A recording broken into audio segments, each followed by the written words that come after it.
Voici le chapitre numéro 9 de la série intitulée « Conversation avec Swaruu ». Swaruu de Hera est une jeune femme extraterrestre de 5e densité, originaire de Taygeta dans les Pléiades, se trouvant dans un vaisseau en orbite terrestre avec tout un équipage venu aider l'humanité, et avec qui je suis en contact par écrit par chat depuis fin 2017. Nous parlons de toutes sortes de sujets qui traitent de notre réalité, de spiritualité, de l'histoire ancienne, de la vie extraterrestre, de santé, de l'âme, de technologie et bien plus encore. Dans cette série, je partage avec vous tout ce que j'apprends, et ainsi, petit à petit, ensemble nous pouvons comprendre plein de choses. Qui nous sommes, d'où nous venons, pourquoi nous sommes ici, qui sont nos familles stellaires, etc. Nous apprenons aussi davantage comment fonctionne la réalité qui nous entoure, et de quoi est constitué l'univers dans lequel nous vivons. Et surtout, nous prenons conscience de toutes les croyances limitantes, qui maintiennent la population humaine dans la matrice, qui a été artificiellement mise en place, la réalité 3D dans laquelle nous sommes immergés. Et nous comprenons que la clé pour en sortir est en nous-mêmes, et nulle part ailleurs. Dans cet épisode d'aujourd'hui, Swaruu de Hera répondra aux questions fréquentes que se pose le public qui nous suit. Ce sera très intéressant. Merci Aptar, un homme taïgétien faisant partie de l'équipage du vaisseau et qui aide Swaruu sur le plan technique pour que nos communications se déroulent du mieux possible, et qui a répondu à la dernière question posée. Je voudrais aussi exprimer ma gratitude éternelle à Swaruu, pour la patience et l'enthousiasme avec lesquels elle m'explique tant de sujets de la réalité. Je réalise mon rêve, et c'est un grand honneur de pouvoir la connaître. Si vous désirez vous aussi communiquer directement avec vos familles stellaires, soyez patients, nos rêves se réalisent souvent, et n'oubliez pas que tout ce que nous projetons, nous l'attirons dans notre réalité. Et un grand merci à tous les Taïgétiens pour leur soutien. Note d'Héloïse Alciona. Cette vidéo date de 2018. En mars 2020, Swaruu de Hera est décédé à bord du Toleka. Et Swaruu de Hera n'est pas du tout la même personne que Marie Swaruu, qui est arrivée en orbite terrestre bien plus tard. Elles font seulement partie de la même famille. Première question, comment pouvons-nous avoir l'autosuffisance, et nous autogouverner pour nous détacher de la matrice et de la cabale ? Quelle alternative pouvons-nous avoir au système d'esclavage financier ? Il n'y a pas d'explication simple à partager en quelques lignes. En fait, la réponse à ta question est ce que nous souhaitons dire et transmettre en général à travers cette communication avec vous. Mais pour faire court, il y a besoin d'élever sa conscience, en tant qu'individu et en tant que collectif. Mais chaque individu doit travailler sur soi, c'est la seule solution. Nous savons ici que la quantité de gouvernement est inversement proportionnelle à la conscience des gens. Plus la conscience d'une culture ou d'un peuple est élevée, moins il y a besoin d'un gouvernement.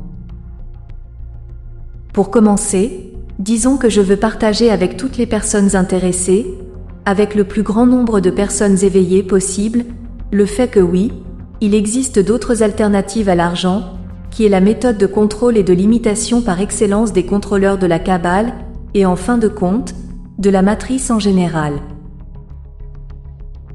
Un autre point important pour être autosuffisant est la mise en place de l'énergie libre, comme cela a déjà été dit à de nombreuses reprises.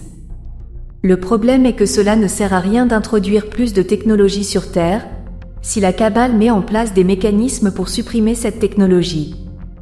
Les personnes qui ont reçu la technologie de l'énergie libre ont toujours fini par avoir des problèmes, c'est-à-dire qu'elles ont été arrêtées et éliminées. Par conséquent, il faut nettoyer le problème de fond avant de mettre en place les énergies alternatives. Je veux dire qu'il faut arrêter la Kabbale. Et ça, c'est tout un processus. Mais on peut déjà faire beaucoup au niveau individuel. Je parle du travail de chacun et de son contrôle personnel sur les lignes de temps, car c'est ça qui change le système. Ce que je voudrais aussi, c'est éliminer la fausse croyance que l'on ne peut rien faire ou pas grand-chose, si l'on est un citoyen ordinaire et avec des problèmes comme tous les autres. Autre question, j'ai écouté un youtubeur dire que la Terre est considérée comme une prison spirituelle. Êtes-vous venu pour sauver vos amis pris au piège dans la roue du samsara, ou boucle de réincarnation, ici sur Terre, en augmentant leur fréquence, et en leur donnant des techniques pour s'en échapper ? La Terre peut être considérée comme une prison, mais ce n'est qu'un point de vue, et il peut être valable. Cependant, depuis notre point de vue, il n'y a pas de victime. Ils vous ont juste fait croire que vous l'étiez, et donc vous agissez comme tel, en perpétuant cette idée et ce ressenti de victime. À bien des égards, oui, nous sommes ici pour ramener les nôtres à la maison, et pour réveiller tout le monde dans le processus. Mais nous ne considérons pas la Terre comme une prison, parce que depuis des plans plus élevés, les âmes désirent entrer sur Terre pour avoir une expérience limitante, qui les aidera beaucoup dans leur expansion individuelle. Les valeurs changent radicalement quand elles sont vues depuis l'autre côté, depuis le monde des esprits. C'est un sujet très compliqué. Pour certains, la Terre peut être considérée comme une prison, pour d'autres, comme une école. Disons simplement que c'est un endroit pour expérimenter tout ce qui peut être expérimenté dans cet endroit, et c'est un lieu parmi de nombreux autres, qui offre des expériences uniques. Par contre, ce que je peux dire, c'est que le fait de s'incarner sur Terre est considéré comme le niveau d'incarnation le plus difficile, dans lequel seulement quelques-uns osent s'aventurer.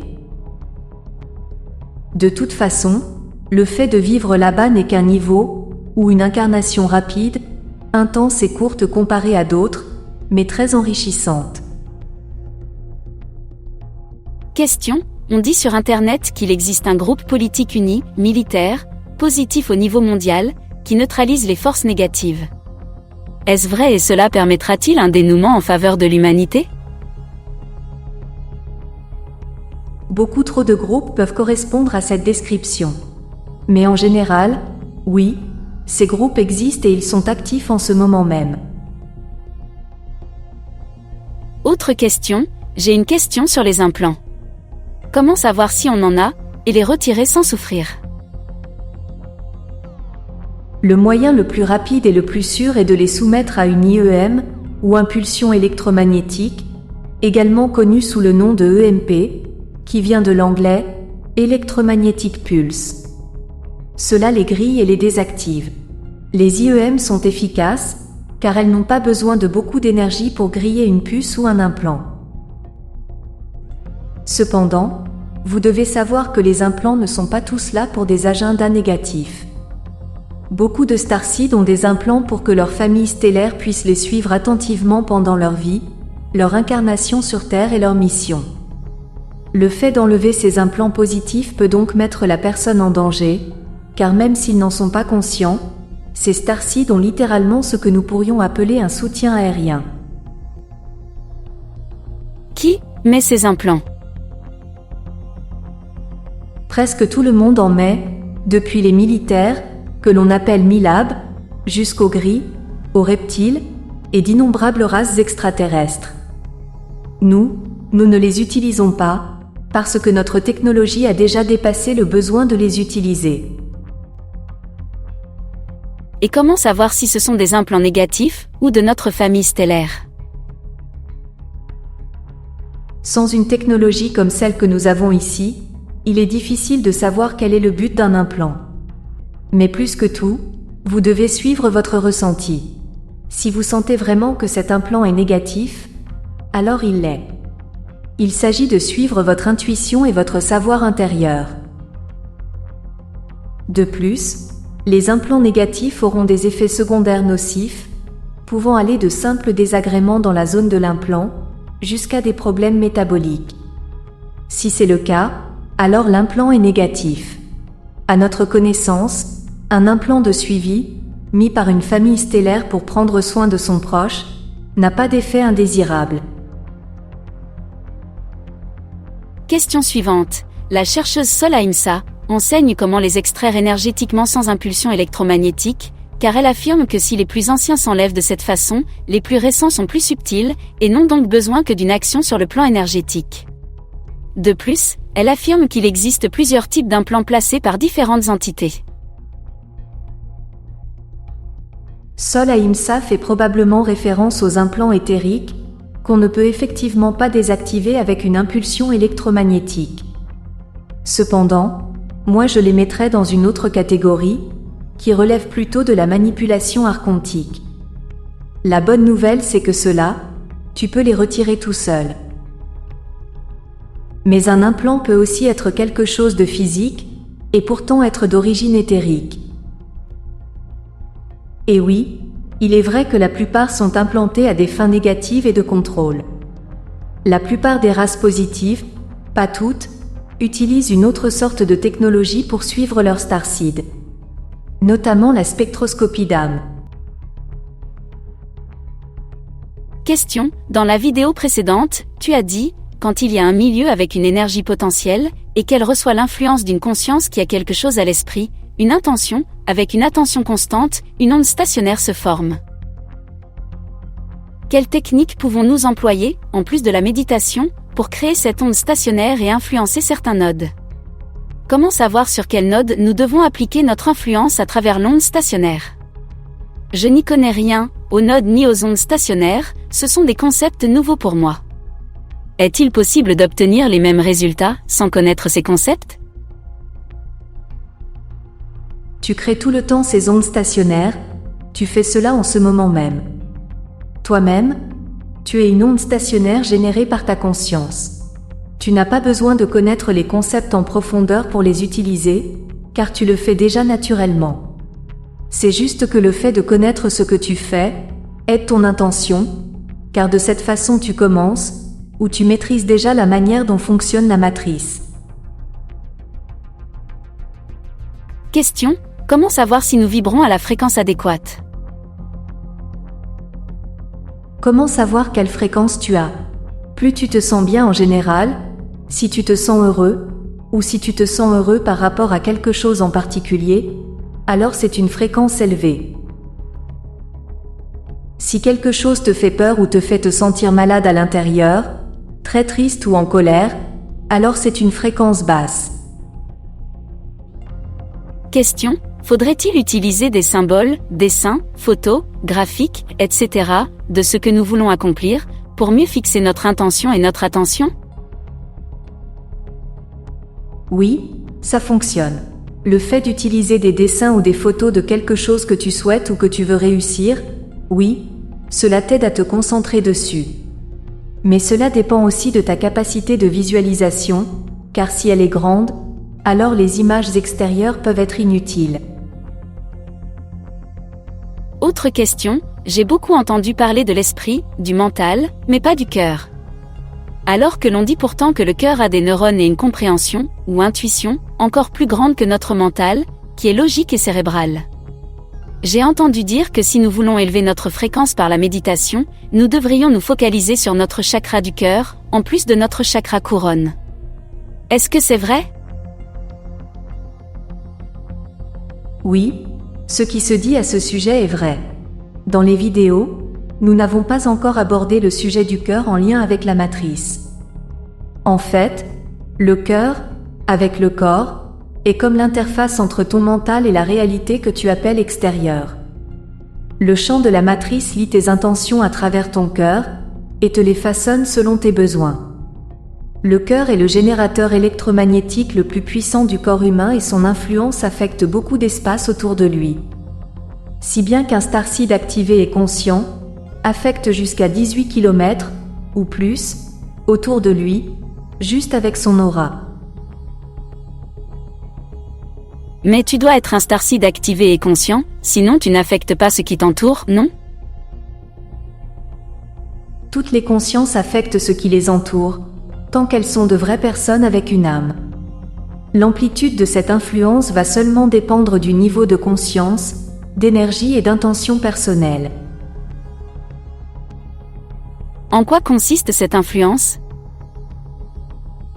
Si tu as ta propre intention ou simplement ta propre fréquence, tu contamines, entre guillemets, la matrice qui se trouve dans ton champ d'action, pour qu'elle suive ce que toi tu transmets. Par exemple, pendant que tu fais des exercices d'aérobic, si tu décides de te concentrer, et de mettre toute ton intention pour que cette énergie que tu libères, serve à nettoyer la négativité de ton environnement, c'est ce qui se passera. Ta seule présence quelque part, a pour effet de transmuter la négativité en quelque chose de plus positif. Ce phénomène est déjà connu sur Terre, car on sait que la méditation de groupe en posant une intention, réduit considérablement le taux de criminalité dans une ville, ou dans la ville sur laquelle le groupe se focalise. Question suivante. En élevant ma fréquence, est-ce que je pourrais voir la matrice telle que la voyait Néo dans le film, et sortir de l'enfermement 3D ? Je pourrais voir les différents êtres, sans leur camouflage, les reptiles tels qu'ils sont, le black goo, etc., en plus des êtres de 4e et 5e densité ? Et est-ce que ça me permettra d'être centré sur l'ici et maintenant, hors de la dualité ? Et de déprogrammer et reprogrammer mon ADN à volonté ? Ton niveau de conscience et ta fréquence affectent directement tout ce qui t'entoure. Plus ta conscience est grande, plus tu perçois des choses, et plus tu les contrôles.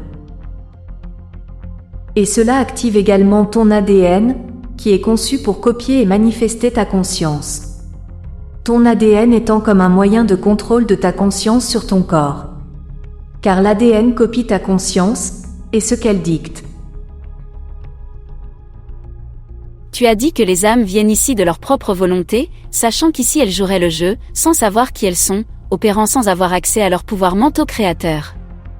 Alors, le fait d'essayer de les réveiller, est-ce que ce n'est pas aller contre leur plan ? Pourquoi essayons-nous de réveiller les autres, s'ils sont venus ici sur Terre précisément pour être endormis ? Ou peut-être que tout cela est bien plus complexe, et qu'il y a des âmes prises au piège, qui aimeraient se réveiller et sortir d'ici. Ça c'est la question à 1 million. Oui, c'est vrai, et à long terme c'est la raison pour laquelle on ne peut pas interférer complètement.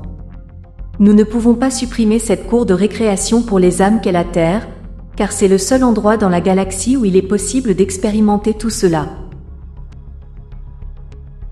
Oui, mais ici je ne parle pas d'une intervention extraterrestre directe et militaire de libération de la Terre. Je parle du fait de réveiller les gens, par le biais de ces informations que vous nous transmettez, en disant aux gens qu'ils ont le pouvoir, etc. Ce que nous faisons maintenant, toi et moi. Beaucoup d'âmes veulent expérimenter le fait de se sentir piégées. Juste pour ressentir l'émotion de la libération plus tard. Une dizaine d'incarnations sur Terre, depuis d'autres points de vue et d'autres lieux, ça correspond au temps de fermer et ouvrir les yeux. Et c'est comme ça que nous le voyons nous-mêmes depuis ici. Ceux qui ne veulent vraiment pas être réveillés, s'éloigneront simplement de ce genre d'informations. Et ceux qui en ont besoin, sentiront que ça leur correspond, et ils viendront écouter. Alors, pourquoi essaies-tu d'aider ? Et moi, pourquoi je le fais ? Parce que d'autres sont pris au piège et ne peuvent pas trouver la sortie. Beaucoup ont ouvertement demandé « Aidez-nous ». Dans la langue de la Fédération, « aide », dans le sens de « SOS », se dit « HIU ». Beaucoup d'âmes sur la Terre demandent ouvertement de l'aide. Ils le font par télépathie, consciemment ou non. Tous ceux qui se sentent nostalgiques et contemplent les étoiles la nuit, nous vous entendons. Comme je t'ai dit hier, rien de ce que tu fais, ressens ou penses, ne passe inaperçu. Certes, beaucoup d'âmes veulent vivre ce jeu de l'incarnation sur Terre, comme nous l'avons dit. Mais nous ne devons pas nous inquiéter pour ceux qui veulent vivre ce jeu. Pour eux, notre travail n'a aucun impact, c'est comme s'il n'existait pas. Et cela ne signifie pas pour autant que ces personnes ne sont pas réelles. C'est juste qu'elles ne sont pas disposées à se réveiller. Super, je comprends. Question suivante, comment ça se fait que tu nous parles de ces différentes planètes à Taïgeta, alors qu'ici nous savons que le système des Pléiades n'a pas encore développé de planètes ? Parce que votre science est un mensonge. Ils répriment la connaissance parce qu'elle est dangereuse pour eux. Tous les télescopes et systèmes capables de détecter des exoplanètes sont sous le contrôle des jésuites. Et les jésuites sont les Illuminati, il n'y a pas de différence. Ils cachent notre existence avec de la pseudoscience. Ils disent aussi que les Pléiades sont un système jeune, trop jeune pour avoir des planètes. Mais jeune signifie temps. Et le temps est relatif. De plus, vous voyez les choses depuis la 3D et sa perspective limitée. Et nous sommes des personnes 5D. Pour résumer, ils mentent. Si tout à l'extérieur de la Terre est en 5D, et que nous sommes en 3D, comment se fait-il que nous voyons toutes les étoiles, la Lune et le Soleil? Nous ne sommes pas censés ne rien voir, peut-être? La 5D est composée de 5 niveaux. Sur ces 5 niveaux, en 3D vous ne pouvez voir que 3 d'entre eux. C'est juste logique. Donc ce que tu vois des étoiles et des planètes, sont les composants compatibles avec la 3D de ces étoiles et planètes, mais tu ne vois pas tout le spectre. Tu vois les aspects 3D de ces étoiles et planètes. Si une étoile transmet de 0 à 5 MHz, tu observes de 0 à 3 MHz de la gamme totale d'énergie de l'étoile. J'espère que c'est clair. Oui, c'est même très clair. Quelqu'un a demandé, est-ce que vous contactez aussi les gens dans les rêves? Je vois des êtres dans mes rêves. Nous croisons nos chemins, oui. Nous ne le faisons pas exprès. Mais oui, nous le faisons. C'est à nouveau une question de compatibilité fréquentielle. Nous pouvons voir une personne dans l'astral quand nous dormons, cela arrive tout le temps. Surtout si cette personne est focalisée sur le fait de rencontrer l'un d'entre nous. Cependant, nous ne le faisons pas exprès. Mais vous faites des rêves plus conscients, non? Est-ce que vous les contrôlez plus? Nous sommes généralement conscients que nous sommes en train de rêver. Oui. Nous contrôlons aussi nos rêves dans une large mesure. Mais nous pouvons aussi être inconscients que nous sommes en train de dormir. Ok. Autre question, est-ce qu'un jour vous allez vous montrer de façon massive? Oui, quand ce sera le bon moment, et après que la matrice et la cabale aient disparu. Tant que la cabale est en place, nous ne le ferons pas. Question, quelles autres races aident la Terre en ce moment, à part les Taïgésiens? D'innombrables races sont en train d'aider, et à de nombreux niveaux et avec différentes tâches en fonction de leurs compétences. Les races principales qui aident la Terre en ce moment sont les Andromédiens, les Antariens, d'Antares, les Centauriens, appelés aussi Alphraciens, les Syriens, de Sirius, les Arcturiens d'Isli Antiplex, les Enganes, Pléiadiens d'Electra, les Alpha Draconiens, dragons de l'espace, les Urma, race féline, les Sassani, hybrides petits gris humains, les Aviens, race d'oiseaux. Il y en a tellement. Excellent. Beaucoup de gens demandent, pourquoi la loi de la directive première de la Fédération galactique interdit à ses membres d'interférer positivement dans les affaires internes de notre société humaine, alors que cette même fédération ne fait rien pour que les reptiles cessent d'interférer négativement. Les règles que nous avons ici, y compris la directive première, nous interdisent, à nous et à toutes les races membres de la Fédération galactique, d'agir directement. Par contre, nous agissons ouvertement pour arrêter les reptiles et les autres races négatives. Nous agissons, mais nous ne pouvons pas le faire au vu et au su des humains, parce que c'est à eux que le mérite doit être attribué du fait d'avoir résolu leurs propres problèmes. Si nous résolvons les problèmes des humains à leur place, nous serons considérés comme des sauveurs.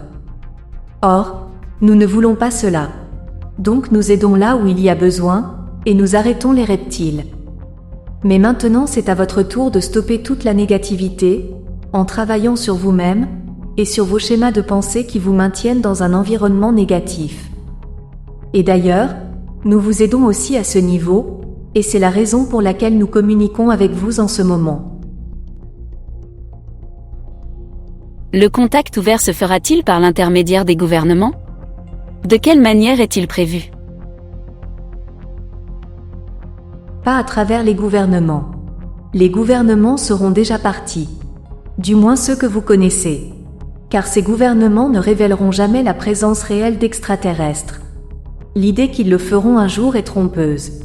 Ils ne peuvent pas révéler cela à la population, ou alors juste des petites choses idiotes, très soigneusement calculées par eux. S'ils révélaient totalement cette réalité, telle que les gens le souhaitent et l'attendent, le jeu serait fini pour eux. Ils ne le feront pas. C'est la dernière chose qu'ils feront. Comment le gouvernement peut-il disparaître si vite? Il disparaîtra.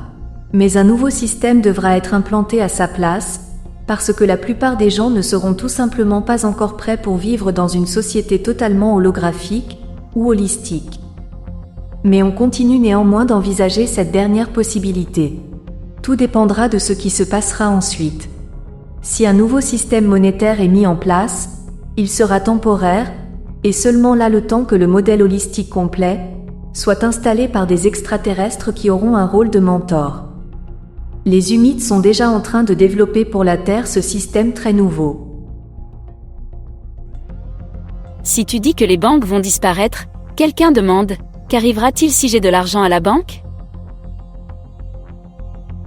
Il n'y a aucun argent dans aucune banque. Ça c'est un mensonge. Ce ne sont que des chiffres sur un ordinateur. Autre question, les personnes qui voient des fantômes ou qui ont la clairvoyance et des pouvoirs mentaux, etc., sont déjà en 5D.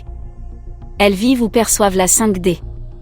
Est-ce que cela signifie que ce sont des êtres plus évolués que ceux qui n'ont pas ces capacités? Tout est une question de fréquence et de perception. Les personnes qui ont la capacité de voir des choses comme les fantômes, les auras, etc., peuvent voir des choses qui sont en dehors de la 3D. C'est-à-dire ce que vous appelleriez l'astral inférieur, ou la gamme de fréquences 4D. Ces personnes sont entrées dans le monde physique avec l'intention d'avoir plus de sens actifs. Elles voient au-delà de la 3D. Elles ont accès à la 4D, et même à la 5D originelle. Mais n'importe qui peut développer ces capacités. Si vous êtes intéressé, vous devriez commencer par vous entraîner à voir les auras. Ces personnes sont-elles plus évoluées? Je dirais qu'elles sont avancées dans leur perception, parce qu'elles ont suffisamment de fréquence et d'ouverture d'esprit pour pouvoir voir les autres règnes. Moi je ne peux rien voir. Cela signifie que je suis moins évoluée? Je ne peux même pas voir les ovnis. Je n'ai jamais vu quelque chose de paranormal dans ma vie. Non, tu ne l'es pas. Tu évolues d'une manière différente. Et tu es entrée sur Terre avec l'accord d'être restreinte par rapport à ce que tu peux voir. Mais tu n'es pas moins évoluée. Ça a beaucoup plus à voir avec tes limitations personnelles. Il peut y avoir des personnes qui voient ces choses-là et qui sont vraiment désagréables, pas évoluées ni spirituellement, ni moralement. Et cela signifie aussi que cette personne qui peut voir les fantômes correspond au niveau de fréquence de ce qu'elle voit. Donc la question serait maintenant, qu'est-ce que vous voyez? Des êtres négatifs désagréables? Ou des êtres de lumière? Question suivante, est-il vrai que nous n'avons jamais été sur la Lune? Puisque tu as dit que sur Terre, personne n'était capable de franchir les ceintures de Van Allen? Le programme spatial Apollo de la NASA, qui a été mené aux États-Unis de 1961 à 1972, n'a jamais été sur la Lune. Ça c'est une certitude. Ils n'ont pu aller sur la Lune d'aucune façon, et ce n'est même pas à cause des ceintures de Van Allen. En revanche, la Kabbale a été sur la Lune, mais uniquement grâce à la technologie qu'elle a développée dans ses programmes spatiaux secrets.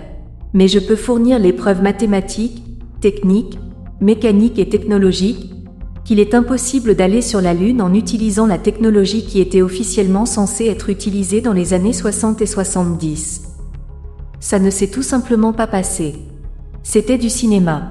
Les équipages d'Apollo n'ont jamais quitté l'orbite basse de la Terre. Une question reliée à celle-ci, et qu'en est-il des sondes de la NASA?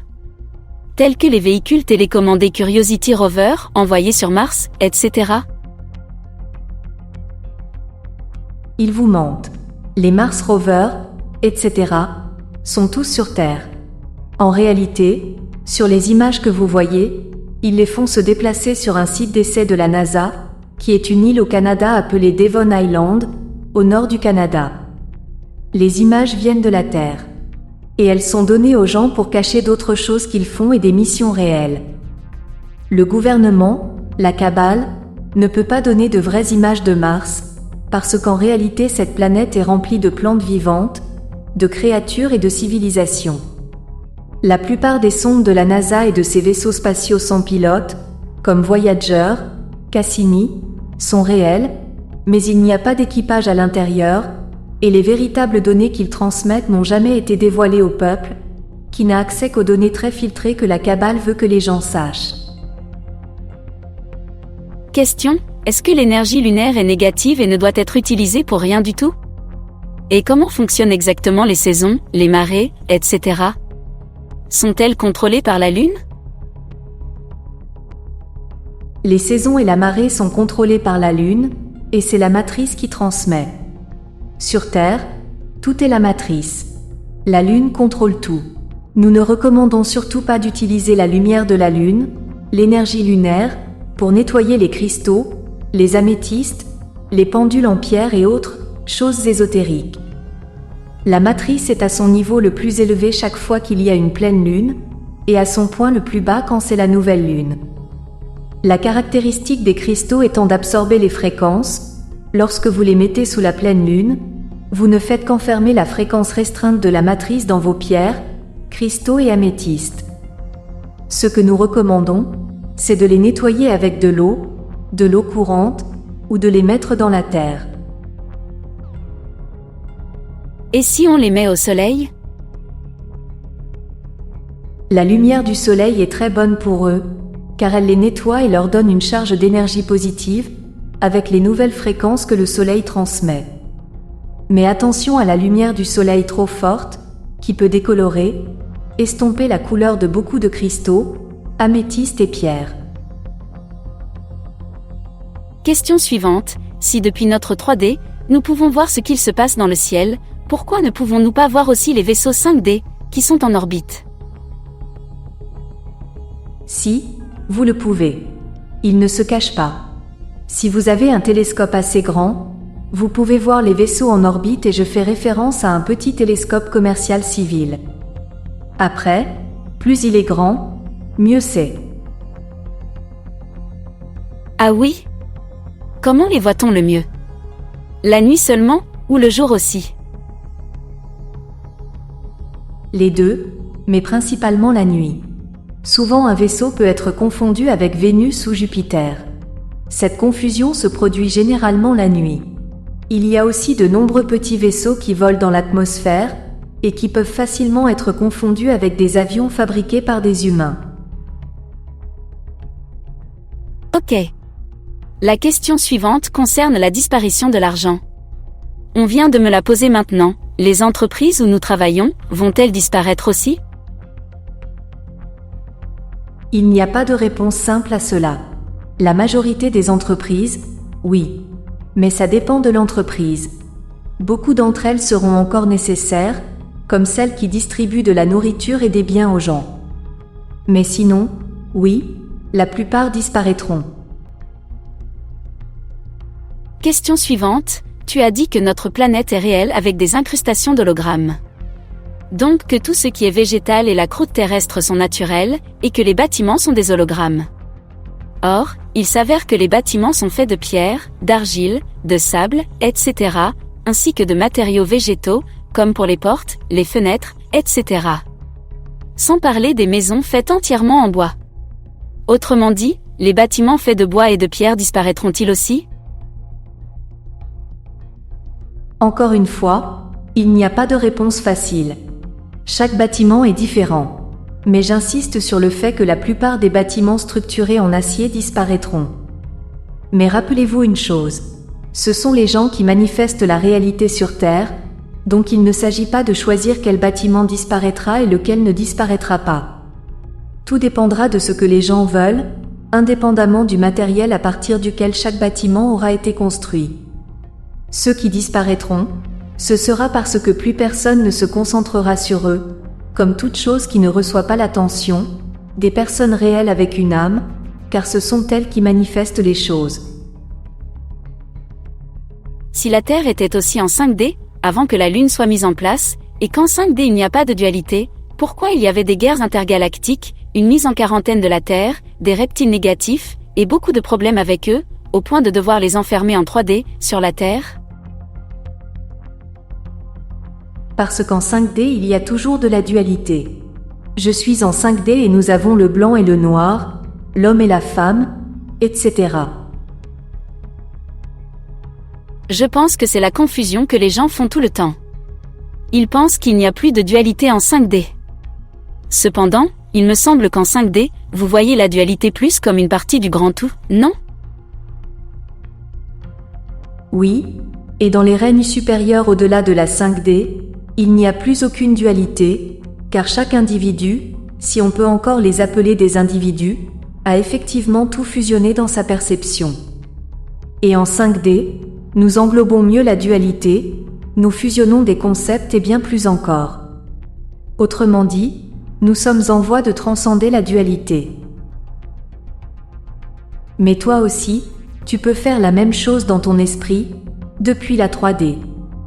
Tu dois évoluer et t'élever, pour pouvoir sortir de la 3D et entrer dans une mentalité 5D, où ces concepts dualistes sont en voie de se dissoudre.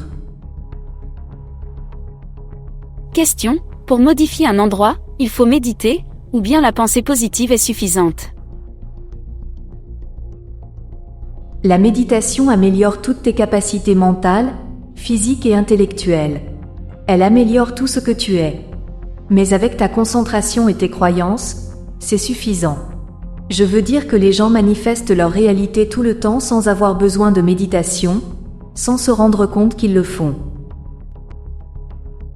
Question: on parle d'élever notre fréquence, notre vibration. Qu'est-ce qui émet cette fréquence? Est-elle dans notre corps physique? Qu'est-ce qui émet ta fréquence? Tout est perception. C'est ta perception, sans qu'il n'y ait besoin de l'intervention d'un corps physique. Et en même temps, c'est ton cœur qui émet ta fréquence, qui est lu par la matrice. La perception émet la fréquence? Désolé, je n'ai pas bien compris. Ce que je veux dire, c'est que c'est toi qui crées ta réalité avec ton intention et ta concentration. Et pour faire cela, tu n'as même pas besoin d'un corps. C'est pour ça que, même après la mort, tu continues de créer ta réalité. Cependant, tant que tu es dans la matrice, c'est ton cœur qui, physiquement, émet l'énergie que va lire la matrice, afin d'ajuster les choses par rapport à ce qu'elle lit. Ok. Dernière question, qu'est-ce qui se passera pour notre cerveau quand nous ascensionnerons? Quand tu as 2 hémisphères cérébraux, comme c'est le cas des humains de la Terre, et que tu ascensionnes en 5D, tout ton ADN s'active, donc le tissu qui relie les 2 hémisphères prend sa forme réelle. Cela signifie qu'il va grandir et interconnecter tout le cerveau, ce qui fait que ton cerveau sera une masse cérébrale unifiée, comme chez les Taïgésiens par exemple. Mais même si ton cerveau est divisé, il ne l'est pas totalement, donc les 2 hémisphères sont connectés.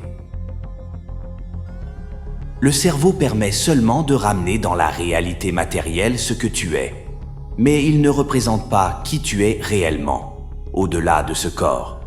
Alors au final, le temps qu'il prendra à s'unifier dépendra de toi, et seulement de toi. Ton cerveau, divisé ou non, n'est pas une limitation. Seules tes idées le sont. Merci Ptar pour cette réponse très intéressante. Et merci Svarou, tu as répondu à beaucoup de questions aujourd'hui. Faisons une pause jusqu'à la prochaine fois. Nous te remercions beaucoup. Je te remercie également Gosia. À la prochaine fois.